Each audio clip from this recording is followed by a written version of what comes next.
La Revolución de Mayo, por ejemplo, está estrechamente ligada a todos aquellos hombres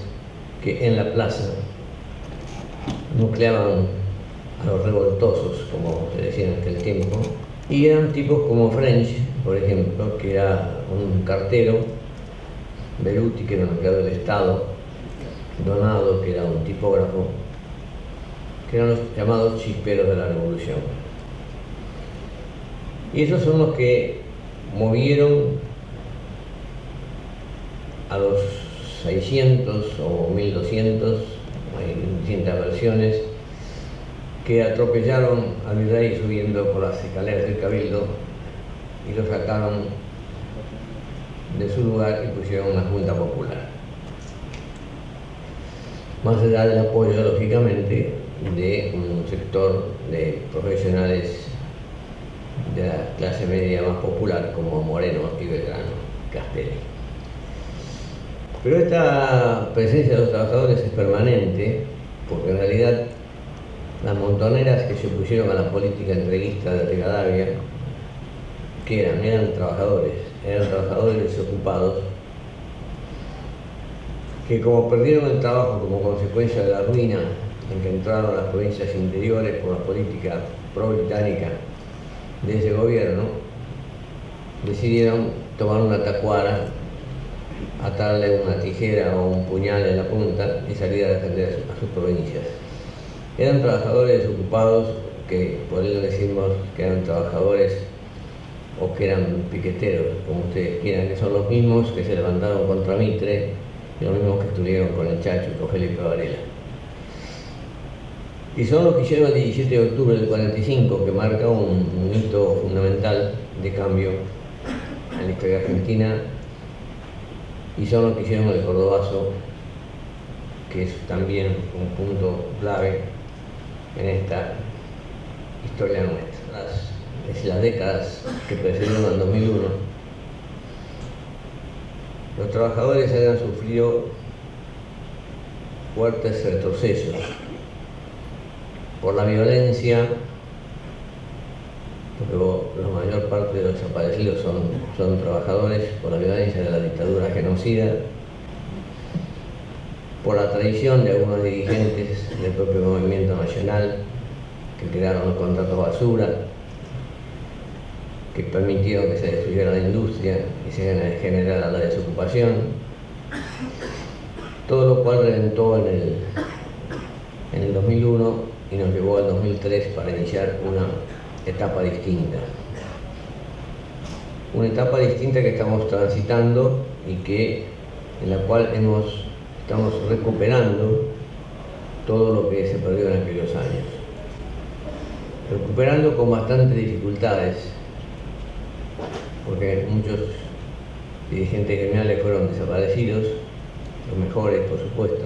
La Argentina fue transformada a partir del momento que los trabajadores iniciaron esto que Jauretche decía: los trabajadores ocuparon la Plaza de Mayo el 17 de octubre del 45 y la ocuparon para quedarse. Y se han acciones importantes también, que se han recuperado las paritarias, y hemos vuelto a llenar la Plaza de Mayo en varias ocasiones, ratificando esto de que el protagonismo popular, el protagonismo de los trabajadores es fundamental, ha sido fundamental en el pasado y lo va a ser en el futuro. Pero si nosotros quisiéramos, muy brevemente, hacer un análisis de la historia argentina, en realidad en la historia argentina el crecimiento con pleno empleo y con salarios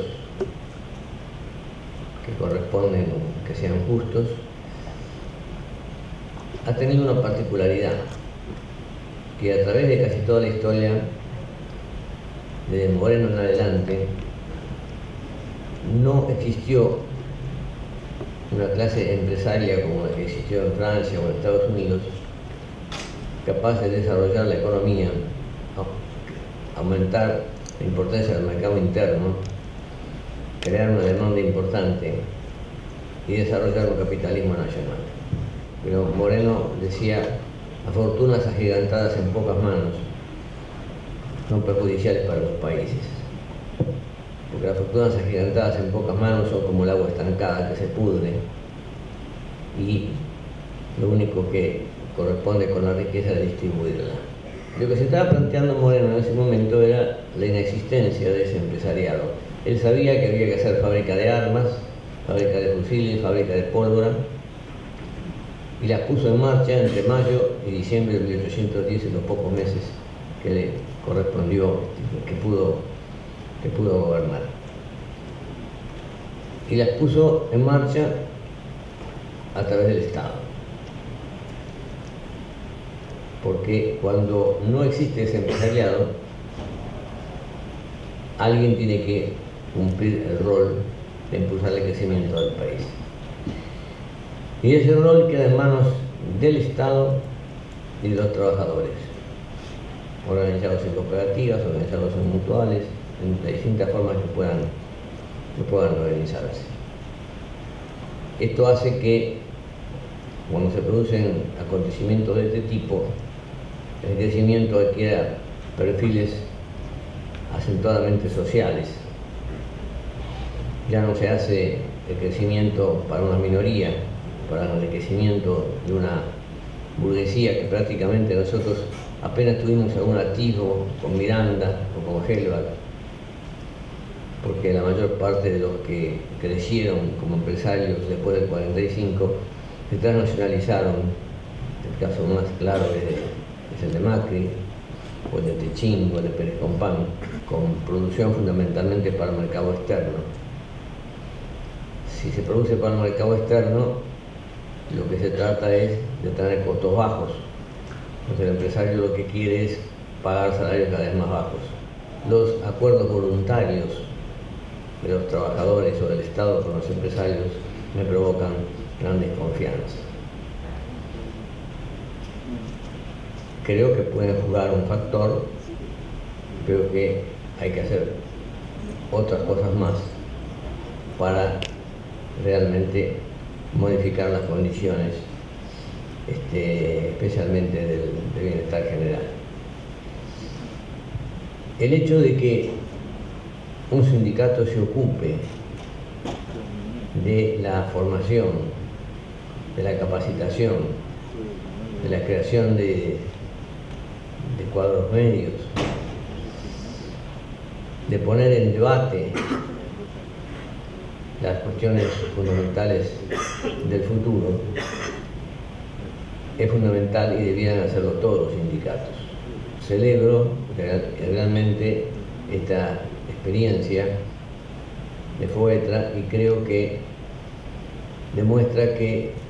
el sindicalismo tiene que jugar un papel muy importante en las condiciones de trabajo, en la discusión de los convenios paritarias, pero un sindicalista tiene además que conocer profundamente la realidad nacional. Los sindicatos tienen que meterse con la política, tienen que discutir política, tienen que discutir economía,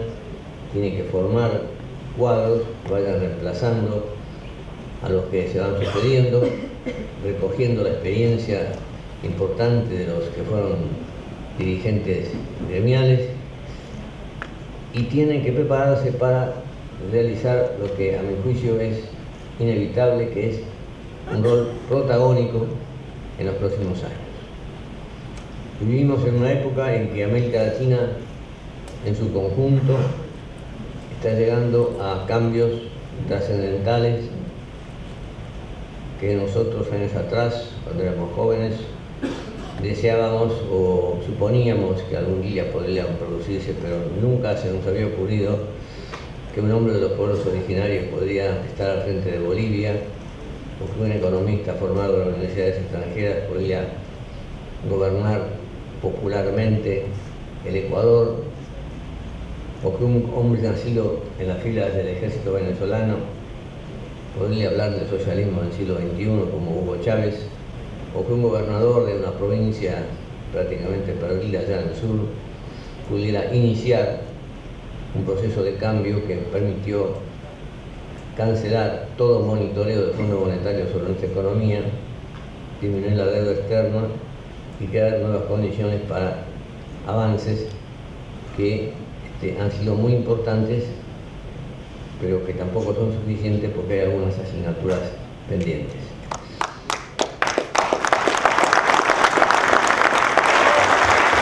La Argentina que viene es una Argentina integrada a una América Latina unida, que esa América Latina unida va a ser una América Latina distinta, soberana, y que además en esa América Latina va a haber transformaciones sociales fundamentales en el orden de la propiedad que van a permitir que terminemos con la injusticia y con la explotación del hombre por el hombre. Gracias.